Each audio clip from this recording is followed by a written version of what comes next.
पौराणिक कथा के अनुसार तारकासुर नाम का एक राक्षस था। उसके 3 पुत्र थे, तारकाक्ष, कमलाक्ष और विद्युन्माली। भगवान शिव के बड़े पुत्र कार्तिक ने तारकासुर का वध किया। अपने पिता की हत्या की खबर सुन तीनों पुत्र बहुत दुखी हुए।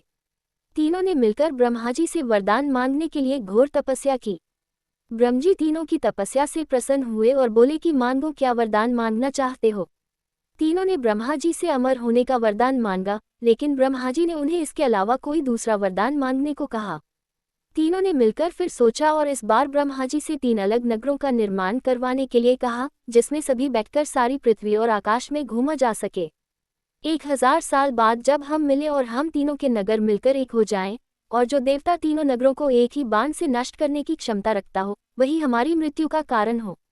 ब्रह्माजी ने उन्हें ये वरदान दे दिया। तीनों वरदान पाकर बहुत खुश हुए।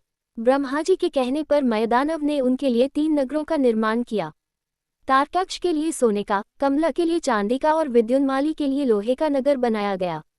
तीनों ने मिलकर तीनों लोकों पर अपना अधिकार जमा लिया। इंद्र देवता इन तीनों राक्षसों से भयभीत हुए और भगवान शंकर की शरण में गए। इंद्र की बात सुन भगवान शिव ने इन दानवों का नाश करने के लिए एक दिव्य रथ का निर्माण किया। इस दिव्य रथ की हर एक चीज देवताओं से बनी। चंद्रमा और सूर्य से पहिए बने। इंद्र, वरुण, यम और कुबेर रथ की चाल घोड़े बने। हिमालय धनुष बने और शेषनाग प्रत्यंचा बने। भगवान शिव खुद बाण बने और बाण की नोक बने अग्निदेव। इस दिव्य रथ पर सवार हुए खुद भगवान शिव। भगवानों से बने इस रथ और तीनों भाइयों के बीच भयंकर युद्ध हुआ। जैसे ही ये तीनों रथ एक सीध में आए, भगवान शिव ने बाण छोड़ तीनों का नाश कर दिया। इसी वध के बाद भगवान शिव को त्रिपुरारी कहा जाने लगा।